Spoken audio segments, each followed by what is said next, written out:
In here, give the video a like, a thumbs up, subscribe to the channel. Thank you to everyone that has already subscribed to Burn It Down with Kim Brown. We are over 4,000 subscribers to start off 2024. If you want to support the channel, do that in all the ways: BIDWKB, Venmo, Cash App, PayPal, Patreon.com/BIDWKB. And this first story I wanted to start off with you guys has to do with ableism. What? Ableism? Nobody cares about ableism, Kim. Fuck them disabled people, right? I know y'all don't feel that way, but that's the way. What's it, y'all? Of the world. Disabled people are told to go the fuck home. That's what they said to Reverend William Barber. Yes, the very well-known civil rights activist, the pastor from North Carolina. You don't see Reverend Barber out there stomping literally in marches surrounding a range of events, but most notably the voter ID law that was illegal and I believe got struck down in North Carolina. Reverend Barber was a part of that. And listen, as a lot of these Black Democrats and people who are Democratic Party adjacent, we don't agree with all of their politics all of the time, but we certainly do have some common ground. I'm not going to sit on here in front like I don't agree with William Barber or nothing. But let's talk about this incident. In case you guys did not know, over the holiday break in Greenville, North Carolina, Courtney, the fuck was they doing in Greenville? Reverend Barber showed up to an AMC movie theater in Greenville with his 90-year-old mother.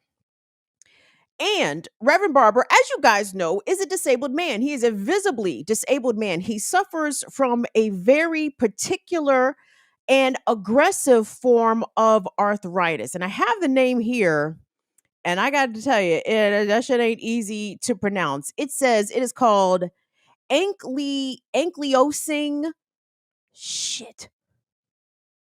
spondylitis. I hope I'm saying that right. If I'm not saying it right, I'm sure Reverend Barber won't be offended because that shit is multisyllabic and a bunch of consonants put together. That shit ain't easy to pronounce. So regardless, if you've ever seen Reverend Barber in the world, he's usually using two canes or he is using a wheelchair. He is a mobility aid user, okay? And Reverend Barber is a very public person. So anyway, long story short, he went to go see The Color Purple at the AMC movie theater in Greenville, North Carolina with his mother over the holidays. And when he brought in his specialized chair and placed it in the ADA accessible area, the Americans with Disability Act, which is 30-some years old, which allegedly allegedly provides federal legal protections for persons with disability, that public spaces such as businesses have to make accommodation for disabled folks, for all folks, right? All persons is the key there. So when Reverend Barber got to the joint and posted up in his accommodation chair, he was approached by managers from the AMC theater telling him to leave. And I want us to pick it up. Part of this incident was captured on tape. And Will, if we could cue up that TikTok, please. So what we're about to see here is the opening credits for the movie theater. The theater is already darkened, and you can hear Reverend Barber in an exchange with someone who we presume is an employee of the AMC movie theaters. And they're basically telling him he got to go. Okay, this shit's fucking crazy. Hold on. Actually, yeah. We'll actually run the package real quick. Let's run the package real quick, and then we'll come back to the TikTok. Because this is how it was reported really quickly in Greenville. And then we're going to get the story directly from what was recorded by witnesses. And then we're going to hear directly from Reverend Barber himself. But first, let's get how this was covered locally. And this is like a minute and some change, so this ain't nothing real deep. But this is how this was covered locally in North Carolina after the news of Reverend Barber's escorting. He was not arrested, to be clear. He was not arrested, but he was escorted from the theater by Greenville police. Let's take a look. Afternoon, I'm Jason Abbott. Police have confirmed that a movie theater asked a well-known civil rights activist and church leader to leave their building after a dispute over seating arrangements. The Greenville Police Department says officers were called to the AMC Fire Tower 12 movie theater in Greenville yesterday afternoon for a trespassing call. Police say two officers were there for a customer arguing with staff. That customer was Bishop William Barber II. Barber is a civil rights activist who served as president of the North Carolina NAACP president from 2006 to 2017. He says he has a medical condition and cannot sit in a regular chair. Barber says he tried to use the special chair in the handicapped section and he was told by staff that he could not. Barber says he's holding a press conference tomorrow to address the situation. Interesting, and I'm going to be a little easy on the local press there because there, some aspects about the way that was framed and not sitting all that great. The police were called to the movie theater over a seating dispute. Well, it's not a seating dispute if the movie theater is acting illegally and not providing legal accommodations for a person who is disabled, who has their own accommodations, right?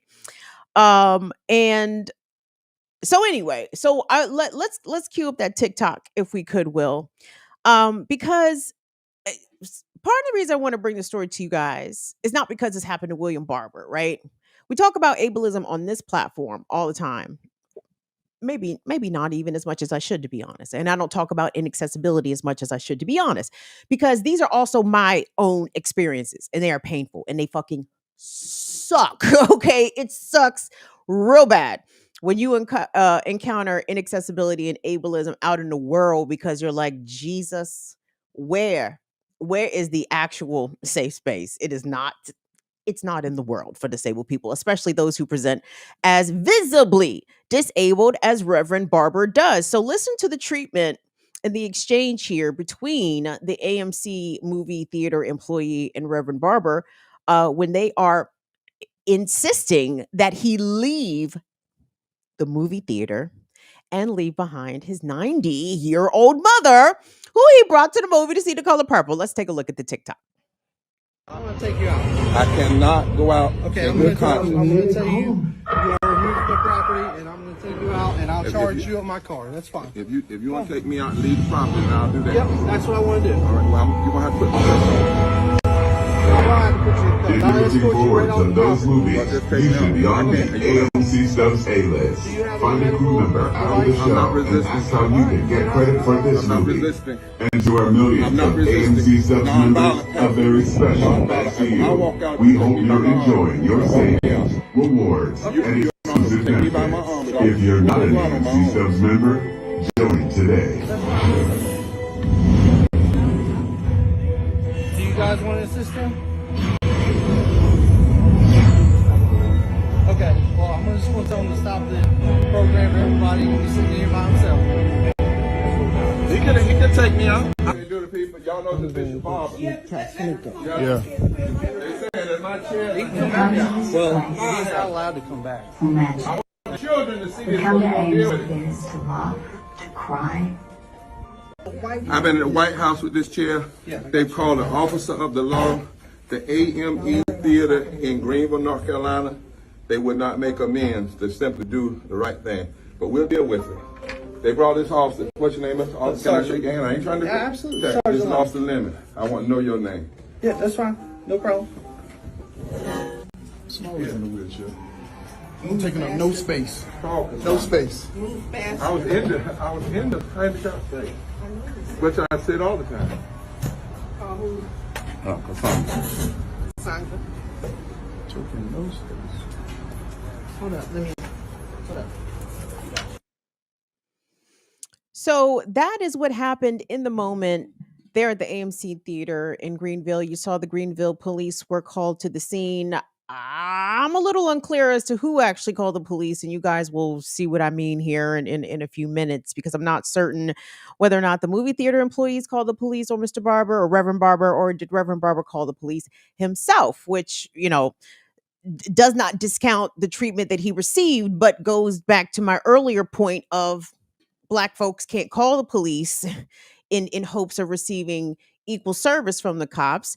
In this particular instance, Reverend Barber, rather, in his press conference that we're about to see an excerpt from, Reverend Barber says, him being a Black man and having the police called on him because he was, quote, being argumentative could have ended up a lot worse.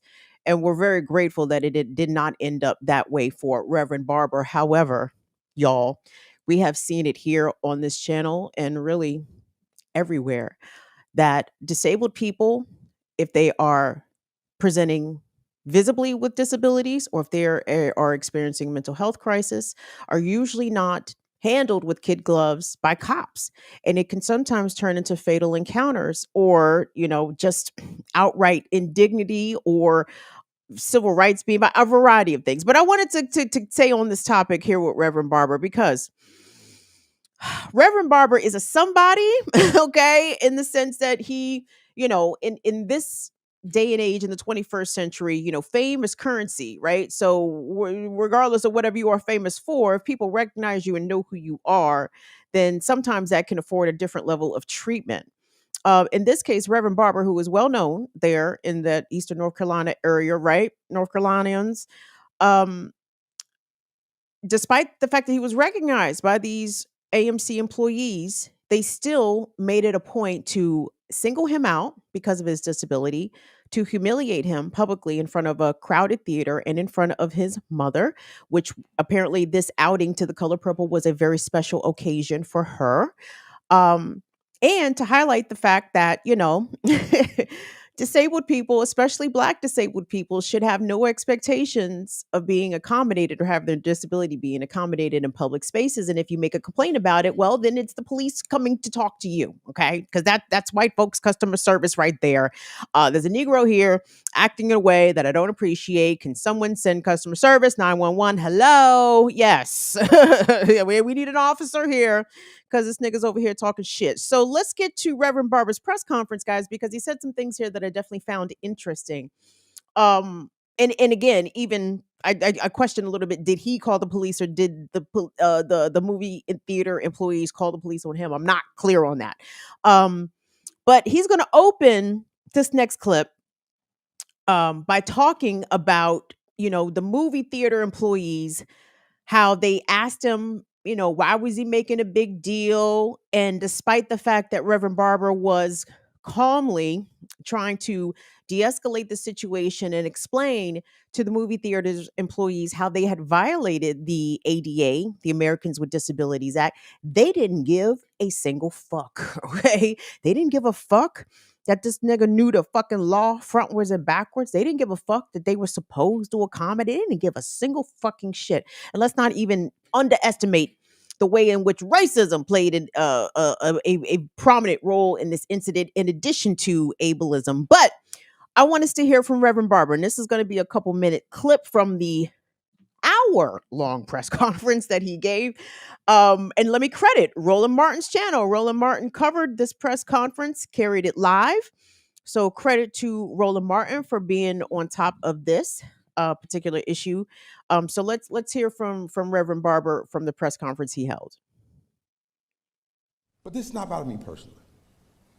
Though it happened to me personally, this is about what systemic changes and policy changes to training need to be done to ensure this happens to no one.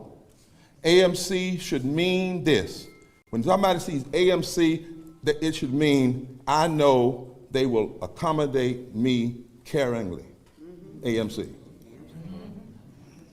Now, one of the managers asked me, why was I making a big deal of this? Yeah, literally.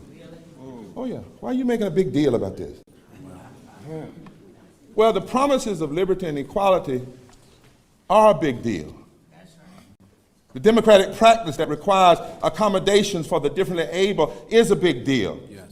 We do not do this as a concession to the demands of some who refuse to be silent. We commit to it as a people because we believe we are better with the contribution of everybody in society. Yes.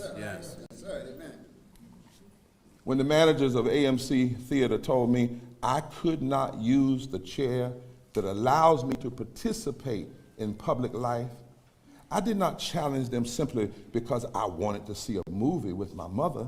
While that is true, it was wrong. It's constitutionally wrong. It's morally wrong. It's ethically wrong. They said, no matter how much I explain, your chair can't come in. Your chair is a fire hazard. No, the chair isn't a fire hazard. Where you place it is a fire hazard. If it was violence, I couldn't have taken it in hospitals and White House and Broadway. It's where you place it. It's called accommodation.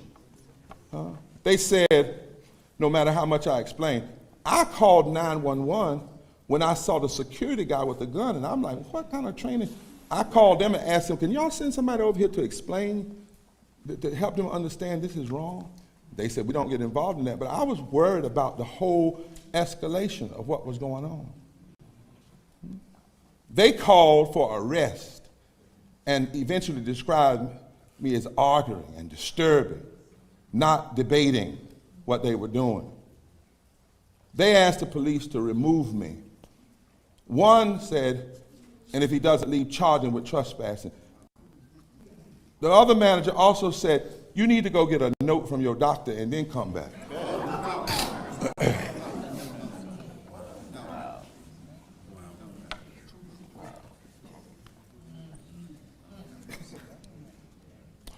Both of them said, we know who you are. And that's when it triggered me that this was bigger than me. Because if you would do this to me.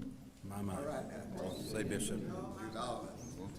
And I've already heard from a couple clergy in this city who said they have some information about some other persons who have been impacted. I'm not ready to talk about the names or anything. They summoned the officers with guns. They caused me to leave my mother, 90 years old, with an attendant and a young girl who still today is trying to figure out what was this all about. She, in fact, has a disability herself. When the Greenville police escorted me out, they actually said they were sorry and left the scene. Then the managers brought their security guard out again with his gun, that I'm not sure how he's even trained, to tell me that my driver and I had to leave the premises, could not wait on my mother, and even told the news reporter, I don't know if she's here today, there she is right there. They told her she had to leave. The news reporter, am I lying? Told you had to go. I'm like, what in the world? And then, I'm not releasing it today, but we have the film of one of them as my driver helped me get in the car, taunting like this. As though you had accomplished something. I challenge them because I know that if I cannot sit in my chair in a theater in Greenville, North Carolina, that we work this out with my doctor because I can't sit low, I can't sit in a wheelchair, that there are thousands of other people who will be excluded from public spaces in this nation. I encourage you guys to go look at that presser, regardless of if your opinions on William Barber on this issue.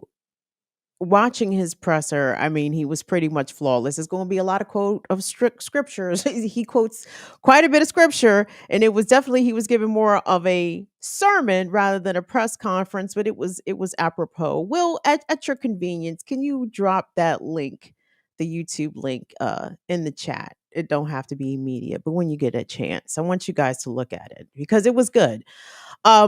In that press conference, William Barber spoke about, the ableism that, in addition to this incident there at the movie theater, when he was initially diagnosed with his disabling condition, he said people within the church told him, you shouldn't be a pastor. How you going to be a pastor? You can't walk. How you going to be a preacher? You can't stand upright. Like the way that the ableism presents itself, it comes in all corners. It comes from all corners, I should say. And this incident for him is just the latest, I'm certain, humiliating one that he has endured because he is a disabled person, right? And y'all, visibly disabled people experience this all the time. They experience it all the time.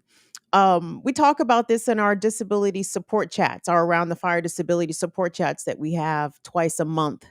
Once a month, every second Saturday at 3 p.m. 5 p.m. Eastern. Anna Hart, I found you on the block list and I unblocked you, beloved. So if you're here, drop some information. But we talk about this on this platform, basically, is what I'm saying. And if well-known William Barber can have this happen to him, trust and believe that it happens to disabled people who are without status, who are without notoriety, who are generally without power, and very little is done. There is no attention brought.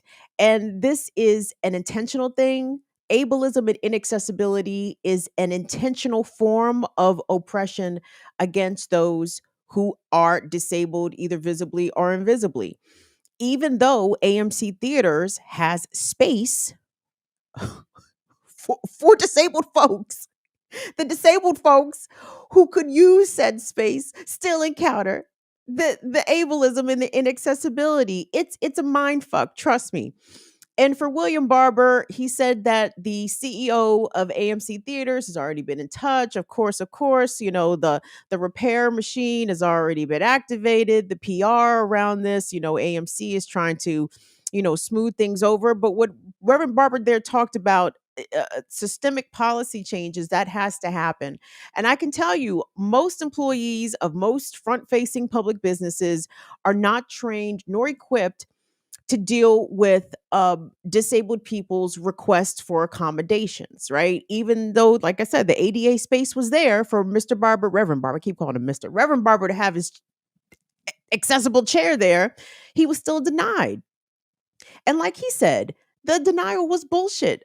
A fire hazard? Well, move the fucking thing. then move it so it's not a fire hazard. But that don't mean move him. That don't mean move him. And we see this honestly in all systems of oppression, right? We're see in the sense that, we're only AMC Theaters, for example, in this instance, there's only ableism and inaccessibility here because there's a disabled person present, right? So in order to get around the ableism, we'll just remove the disabled person. And see, there we go. No ableism problem here because there's no disabled person here to complain. In the Supreme Court ruling pertaining to affirmative action admissions in colleges, we don't have a racism problem because we don't let blacks in anymore. We haven't had no racism complaints on campus. Why? Because we told all the niggas they could not come, right? The racism problem solved. There you go. And that is the American solution to shit, right? Not to be better, not to so-called level the playing field. No, you remove the problematic people. You remove the undesirables. So the white heteronormative Christian male, able bodies, because then they can all be on to themselves and enjoy the world as it was created and presented for them.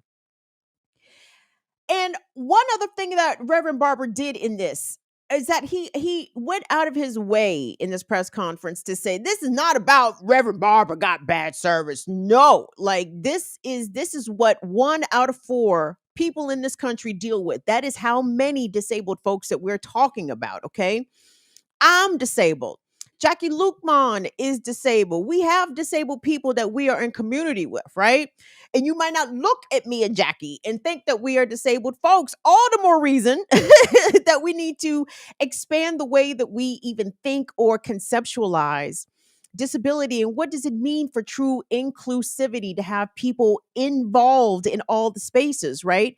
Like, I hate the fact, like, and I see this writing on the wall sometimes, and it really bothers me, and I don't like it. But like, I know at some point I'm gonna have to join up in an organization because I see sometimes in some organizations, and I'm not going to be specific because it doesn't even fucking matter which ones, because a lot of them have this issue. But there is lots of inaccessibility even within revolutionary spaces. Like, sometimes information is not presented and disseminated in a way in which all people can consume it. You understand what I'm saying? So it's awesome that people write dope articles or books or give, cool like, if everybody of all ability levels are not able to consume that, there's a deficit there in who is included in this revolution. You know what I'm saying? Like, who gets to be privy to some of this information if not everybody can get to it? Does that I'm not sure if that makes sense, but Makes sense to me, goddamn. So, but getting back to the slight inconsistency in Reverend Barber's story, guys. In the TikTok clip, we saw him in the movie lobby saying they called the police, right? They got these armed officers out here, da da da. But in his press conference, he said that he called 911 because he was fearful of the armed security guard there at the movie theater. He said he was not certain about how this person was trained. And to be clear, Reverend Barber was correct to have those fears. I question why he called the police, right? Again, that's a slight inconsistency in his story, but it doesn't diminish or take away from the treatment that he received. It doesn't diminish or take away from the fact that he received um ableism and was denied accessible accommodation that he was legally entitled to. It doesn't diminish from that at all. But I just question him a little bit. If he did call the cops, sir, did you really expect the police to come help you? And even I guess maybe by not killing him, they helped. You know what I'm saying? Like by not injustifiably arresting him or subjecting him to some more maltreatment, I guess the cops did a good thing because they didn't do shit, which is, I guess, good because they didn't cause harm. But I'm just curious. I don't know what the outcome he was expecting. Like, again, I know Reverend Barber is well known in them parts, but dog, you still black and a loudmouth out here, shorty. You think the cops is on your side? I wouldn't assume that. I wouldn't make that assumption. So I'm just curious. Like, you called the police for what? They still put you out. You still had to leave your mama. And that is all very, very unfortunate. But just to be clear, the police were not there to be on Reverend Barber's side. You know, he was very fortunate that he at least encountered some indifferent police, not hostile or overly hostile police. Like that was very much a luck of the draw situation for Reverend Barber. He definitely rolled the dice there, calling the cops to his aid. But I just wanted to point that out, everybody. Like, so, you know, you see this happening to Reverend Barber, a so called respected individual who is visibly disabled. This man uses two canes, and you hear the absolute absurdity of asking a man who is using two canes to walk, for him to get up and leave a movie theater when he is already seated, when further accommodation could be given to him to the satisfaction, I would hope, of the AMC movie theater management. If you're insisting that his accommodation chair is a fire hazard, fucking move it. Don't move him out of the theater. That is not solving the problem. And that is an issue within our society, within all businesses, all public spaces, even governmental spaces. They're not ready to deal with disabled folks, y'all. And trust me, whew, you don't understand that until you are on the receiving end of that. Like you can see how William Barber was treated. You can hear me maybe on occasion when I'm feeling froggy. You know, I might convey to y'all some shitty treatment I feel as though I received because of my disability. But y'all, you don't really get it until you get it. And then that shit is like, oh, fuck. What am I going to do? Get mad? Oh, Lord. Because what am I going to do? Start, get loud, yelling. What's happening after that, everybody? The cops are coming. Right. What is my recourse here?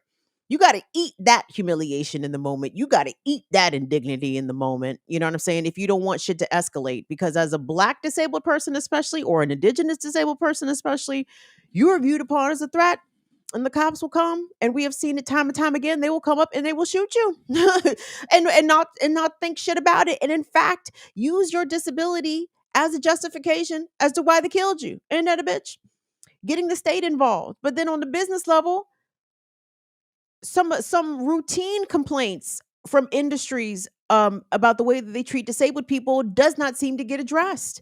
The way that wheelchair users are treated by the airlines when trying to travel with their wheelchairs and properly check their wheelchairs so that their wheelchair will be in the same working order in which they left it when they arrive at their destination. But oftentimes, Wheelchair users will find that the airline luggage handling staff will just be throwing their very expensive, usually customized chairs all around so that their chairs are damaged, they are unusable. The airlines are usually non-responsive, and when they do respond, it is slowly, and it is not meeting the needs um reciprocal to the harm that the airline themselves caused, right? So if I'm a wheelchair user and I check my chair in Baltimore and I show up at fucking LAX and my shit is busted, the fuck? What the fuck am I supposed to do now? My chair is fucked up. Are y'all gonna order me a new chair tomorrow? Are you gonna FedEx me a new chair in 3 days? Absolutely not. That's not how that shit works at all. And from a governmental position, you think Pete Buttigieg from the transportation secretary, you think Pete Buttigieg on top of this shit? Absolutely not. And for the people who are blind and visually impaired, who use service animals, who get routinely left at their pickup locations by rideshare drivers who will refuse them service because they have a service animal. Like, the ableism is baked into this country, everybody. Please don't think that in the 21st century, just because we so-called woke, and I'm using woke as a good thing here, we supposed to be woke. We're not supposed to be sleep, goddamn it. Don't let the conservatives fucking bastardize our terminology. But since we're supposed to be woke and be thinking about everybody, we need to be thinking about everybody, and we need to be thinking about these things. And if you are an abled person, fully able person, and you see some shit, just like when the good whites, when y'all see some fucking racist shit, y'all better say something. Abled people, when y'all see some ableist shit, you better fucking say something. Say something. You know what I'm saying? Anyway. Do something, say something, do something. It would have been awesome if all the people in that theater at the Color Purple had got up and walked out in solidarity with how Reverend Barber was being treated. But that didn't happen. So anyway, woo! Just continue to loud up the thing, you guys. Ableism is as detrimental, as harmful of a system of oppression as racism, as misogyny, as homophobia, as transphobia. And for people like myself who stand at the intersection of multiple marginalized communities, I'm here to tell y'all, disabled people get it bad out here. They do get it bad. And it's not going to change until abled people start making sure that the shit, when the shit say accessible, that it actually is accessible. We have to start pointing out inaccessibility even to those within our own spaces, even to those that are advocating and really doing the revolutionary and liberation work on behalf of Black people and other oppressed people. The ableism still exists in those corners as well. So it's imperative that we continue to teach, man. We gotta keep teaching the fucked up folks and the folks that don't mean to be fucked up. But so there's that.